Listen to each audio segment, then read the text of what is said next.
Yeah. Hey, look, we have a Fox alert here on that note.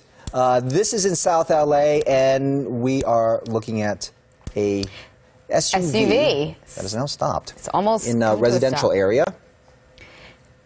A white SUV, and the driver's got the window open, and we don't know much about well, it looks like there was something coming from the this vehicle. pursuit took place, but you can see that driver's side tire smoking right there. So perhaps he's run over something. Do we know what street this is on? We don't, but from what we understand a little bit before we got onto this pursuit here, we understand that there were some spike strips that were laid down on the street, and so that perhaps is why there is driver's side smoke tire emanating there from the tires. So a police pursuit now underway on surface streets in South LA, and we just saw one of the LA Sheriff's Department helicopters there overhead. Look at him as he goes across that intersection there and across that crosswalk. Two people crossing that crosswalk as he makes this left turn. Onto Normandy. He's on Normandy now. Now this is a white Chevy, excuse me, turned off Normandy. This is a white Chevy Tahoe. Looks like a early 90s model. And we're told that the suspect is believed to be armed and dangerous, according to the LA sheriffs. I think armed says it all if you're in a police pursuit. Armed and dangerous. At this point, we do believe or can only see one person in this vehicle. Now, we're told the driver's been driving in circles and that he's trying to talk to people as he drives past them. That was when he was in the area of Vermont and about 43rd. But you can see he's blocked. He's not going very fast through this neighborhood. He was reaching speeds of up to 60 miles an hour at one point, but it looks like he's taking it slow in these residential streets. Okay, then he's slowing down. So the tires, we understand, are not, although they tried to deploy the spike strips before, they were not effective, or they didn't deploy them in time. Going northbound on Western here, and we understand. On the wrong side of the road. Right there on the wrong, and here comes a crosswalk again. Stopping for pedestrians. Well, that's a good thing. Stopping for a pedestrian in a very busy intersection. And he slowly continues to try to make his way across, stopping all of traffic anyway. Get through the traffic in this busy intersection. You know, LA drivers, why would they even stop? Would you stop? I mean, that was a... So as that was suspicious. He continues to go. As I was saying, they attempted to put some spike strips down earlier, unsuccessful. The smoke that you saw emanating from under the wheel well there somewhere else? It was the brakes. It was the brakes. But they are trying to use those spike strips to slow him down. You can see he's got the window open. It looks like he's holding on to his cell phone there. And apparently he was yelling out the window trying to talk to people as he went by. White Chevy Tahoe, again, the suspect believed to be armed and dangerous, going through the street. Suspect that's wanted by the Sheriff's Department. Right now driving on the wrong side of the road on oncoming traffic. Got his hand out the road again, out of the window again, making gestures at these cars. Again, you probably wouldn't be looking for that if you were making a left turn and a vehicle is driving on the wrong side of the road. Again, wrong side of the road right there. The other officer was definitely throwing out a pair of spike strips. That's what we just saw right there, northbound Western. That apparently would be the first time. Unclear if he hit those spike strips. You did see him swerve. You saw that officer throw those spike strips out in front of him. Great maneuver on the Sheriff's Department's part and a good effort. Unclear if they've worked. We're going to keep an eye on this vehicle. Again, you can see this guy now starting to speed up, which is very dangerous. Now he's going to have less brakes and possibly some flat tires. This is going to be some problems right here. Apparently we're coming up on Vernon, as I understand. Whoa! Look at that, the skateboarder right there. That guy almost got it. Again, you know, this is the reasons why these are so dangerous. These are the reasons why, especially on a Friday afternoon on these smaller streets out here, is extremely dangerous. And he's picking up speed. I'm looking that there's a bus up ahead making a turn. Again, look at this. He's taking center lanes. Now he's starting to get a little bit desperate. He's driving a little bit crazier. It's definitely very tense moments for the officers and anybody watching this, and of course the public at large in the area. It's going to be a very dangerous scene as this guy is driving faster than the traffic allows, and vehicle definitely not in the best of shape.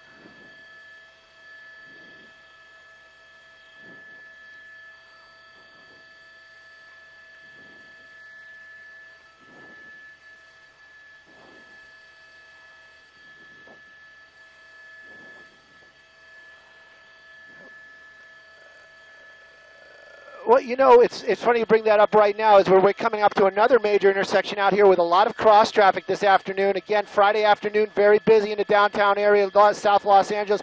Cut that vehicle off, apparently going very slow. But what the point is right now is that my pilot was just talking with the pilot from the Sheriff's Department down there. Actually, they're probably talking to the Observer. And what we're hearing now is from that other helicopter is domestic violence. There's a domestic violence call. It was the original call for this. It looks like we're coming to a stop out here. The door is open. This guy is getting out of the vehicle. What? Oh, he's got a gun. He has got a gun. He is, and this could end kind of badly out here. He's gesturing very, yeah. This is not going to end very well. Shots fired.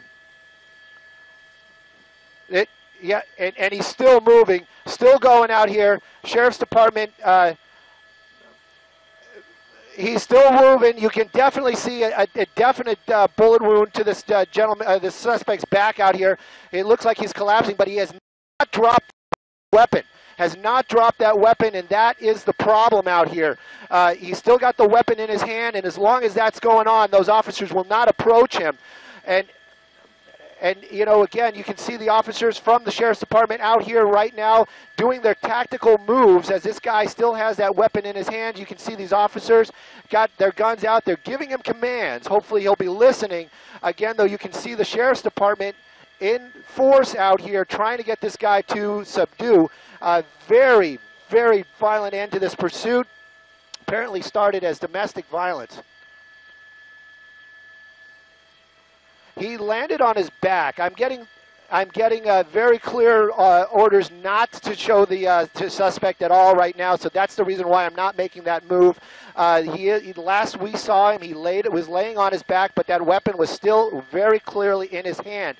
And officers from the Sheriff's Department, as long as that suspect is armed, and you saw shots fired from that suspect at officers. So again, this is an extremely dangerous suspect. This vehicle that we're looking at right here, that okay, I thought maybe that might be a bullet wound.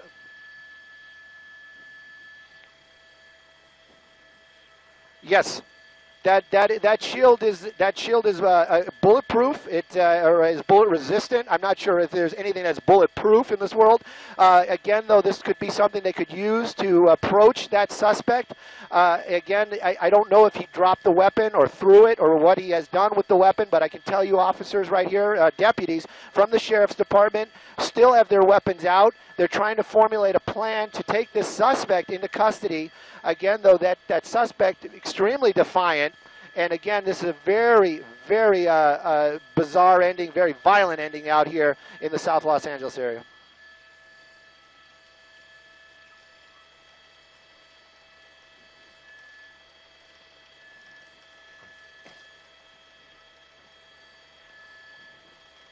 He had what appeared to be some kind of a weapon. There was an exchange of gunfire, and that might be the suspect down on the porch. Large fellow on the ground. Yeah, he is on the ground. He's surrounded by sheriff's deputies. But because they believe he had a gun, that's what led to the gunfire. It looks like a chest or a belly wound. We don't know of anybody else who was in the car, but he was a kidnapping suspect. You can see there's some blood on the shirt as well, but LA County Sheriff's deputies, they're not sure exactly the condition of that suspect, so they're not sure if he's still armed, therefore dangerous, so they're keeping a little bit of a wide berth. They're trying to communicate with him just a little bit, but right now, I'm not sure if you can see my shot, but I can see the house surrounded by LA County Sheriff's deputies. They've got their guns drawn. If firefighters are here, at this point, they're being held out because this is still a potentially very volatile situation. Looks like when he got out of the car, you can see all the sheriff's deputies. You have our picture now. When he got out of that SUV, he jumped out, apparently made a run for it. And again, Mark, you saw this. I didn't, but I heard you mentioning that you believed he had a gun. There was an exchange of gunfire. I'm not sure if the suspect shot, but apparently LA County Sheriff's deputies did shoot at him. He made several threatening gestures at the end of the pursuit. He got out of the vehicle. Normally, people get out and they either give up or they run. Those are pretty much the two things they basically did. Okay. He did not do that. He reached into his waistband, and made several what would appear to be threatening moves and yelled at his pursuers, yelled at the sheriff's deputies, and gestured wildly. I couldn't tell from our vantage point, from Air 7, some 800 feet in the air, with the camera starting to widen out, whether he actually had a weapon in his hands, but the earlier reports were that the suspect was in fact armed, this kidnapping suspect as he was described to us. Yep. So then that means that they would have been certainly justified, and if they saw a weapon in his hands, they would be justified in firing at him. He is on the porch of this house. You see a dog there? And there's a dog there that looks like it's tied up. He's laying down on his back. Watch that pole. And he is, I can't tell if he's got something in his hands or not. Yeah, we can't tell either. That looks like a dog from the house, from the neighborhood. He is still moving. He is down. He's shot. He is injured, and we do see that there is some blood on his shirt indicating he has been shot. And we're hearing now that he does have a gun in his hand. Okay. So that's why LA County Sheriff's deputies right now are keeping a little bit of a wide berth. Make the shot for you just a little bit wider. He apparently has been hit. He is bleeding, but he is still on the ground, and he is moving. And because Sheriff's deputies believe he does have a gun in his hand right now, it wouldn't be in anyone's wide berth for the LA County Sheriff's helicopter in the area. We can't tell if he actually is holding that gun in his hand right now. That's the information we did hear earlier from sheriffs on the ground. Here's some new information we just got. SWAT deputies from the LA County Sheriff's Department, they've been dispatched. Not sure what their ETA is, but they are on the way right now to assist in this situation. That suspect, as you can see, is down on the ground. Appears to have been shot by LA County Sheriff's deputies. We had a tighter shot a short while ago. He's up and he's moving now. That's incredible for someone to be shot, to have a bullet inside their flesh to pierce what appears to be his stomach or maybe his chest and still be able to sit up, communicate, and talk with sheriff's deputies. That is really astonishing. So they might want to also start thinking about, gee, maybe the guy is under the influence of some kind of drugs, alcohol, some kind of medication. It's incredible that someone who's got a bullet in them could actually sit up and still talk. Appears to be very agitated. And as you mentioned, Mark, when the chase came to an end, the suspect out of his car, making threatening gestures toward sheriff's deputies, being very agitated toward deputies not cooperating or complying with their commands, made a run for it. And for some reason, sheriff's deputies, fearing for their own life or the lives of their partners or other folks in the neighborhood, they did shoot at and hit, apparently, that suspect who's down on the ground, breached this property and collapsed on that front porch. He was laying down and appeared to be writhing in pain, but at this point he is sitting. Sheriff's deputies to move in and take that suspect into custody. But the entire area is surrounded. There's absolutely nowhere for that suspect to run or hide. Sheriff's deputies on the street. They got the K-9 unit here, a couple of helicopters up as well. Yeah, you got deputies behind that shield for some measure of protection. And looks like SWAT deputies at one point. They're looking at him, they're pointing at him, and they might be devising a plan to start moving in. At least 4 SWAT deputies have that suspect surrounded. It appears there an approach is imminent, excuse me, of this individual. Yep, it does appear that way. Here they go. They have that shield that I mentioned earlier. And watch out for the cat, the bottom of your screen. Doesn't really know what's going on. But that is the property. They're getting closer and closer behind that shield. You've got 2 sheriff's deputies in the light tan shirts, 1 deputy holding up that shield, and then the SWAT deputy just behind him with a high-powered rifle. That could be an automatic weapon, Mark, as you had mentioned earlier. And these guys are brutally well fortified. They are extremely well trained, and they go through training year-round to prepare for situations, circumstances just like this. So he might have moved in just to get a closer look. He's got the weapon apparently pointed toward the suspect on the porch. Open up that shot for you just a bit. He's opening up the gates and then backing off just a little bit, all the while most likely still communicating with that suspect. They know exactly what they want him to do, and if they have to, they'll use a variety of different languages. If he doesn't speak English, they could use a variety of other means to communicate with that suspect. They want him to get rid of that gun and surrender peacefully. They approach the suspect, they approach that front gate, they opened it, or apparently tried to open it, and now they're backing off on 43rd on at Vermont Avenue. Okay, so they couldn't open the gate. That's part of the problem here. So that's a tactical problem that has presented itself.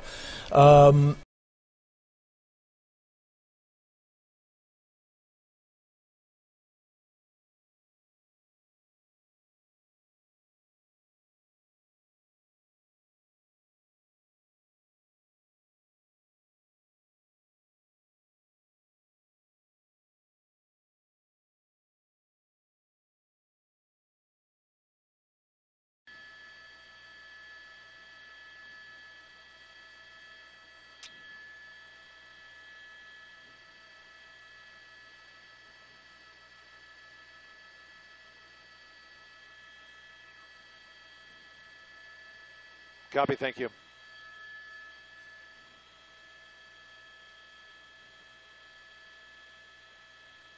Dude, tase him, man, tase him.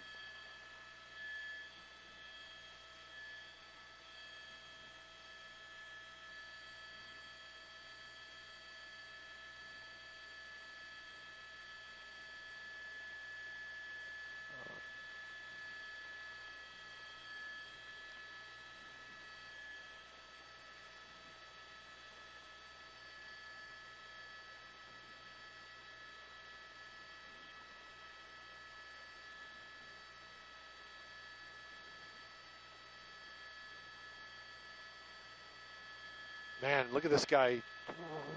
This is crazy.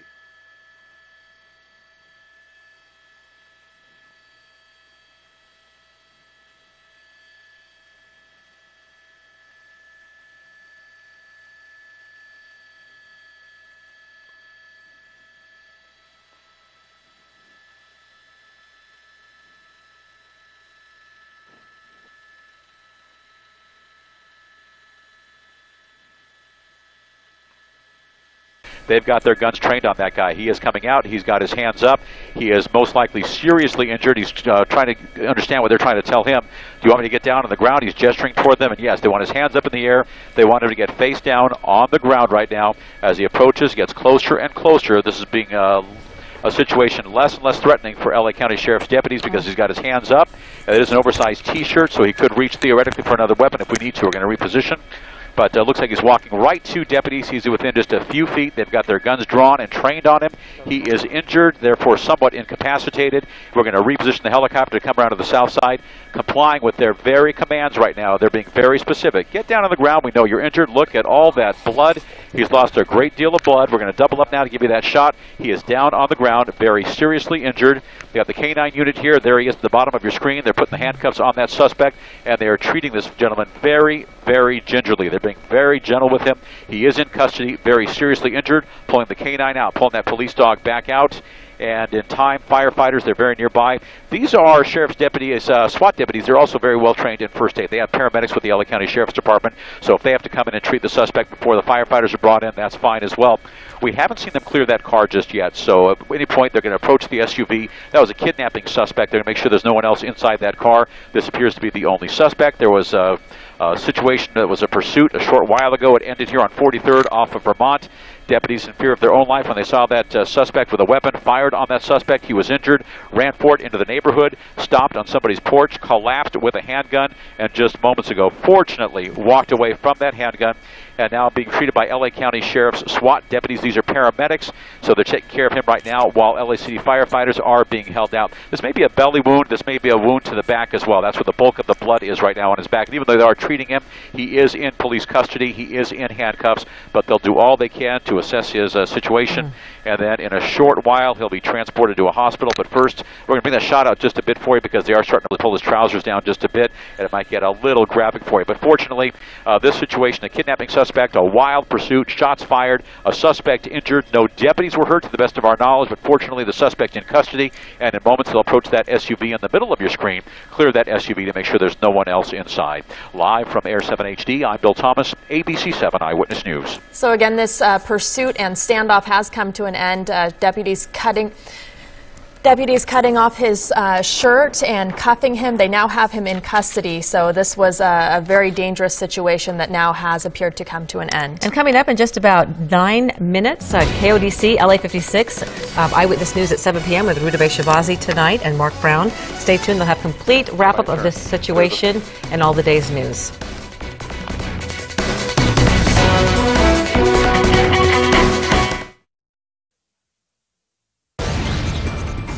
And we welcome you back to the KTLA 5 News at 6:30. You can see the wounded gunman now being taken by SWAT officers and sheriff's deputies on a backboard. He's going to be taken to a nearby ambulance. This was the end of a police pursuit where the gunman got out, pulled a gun, fired at the police, then took refuge on a porch nearby.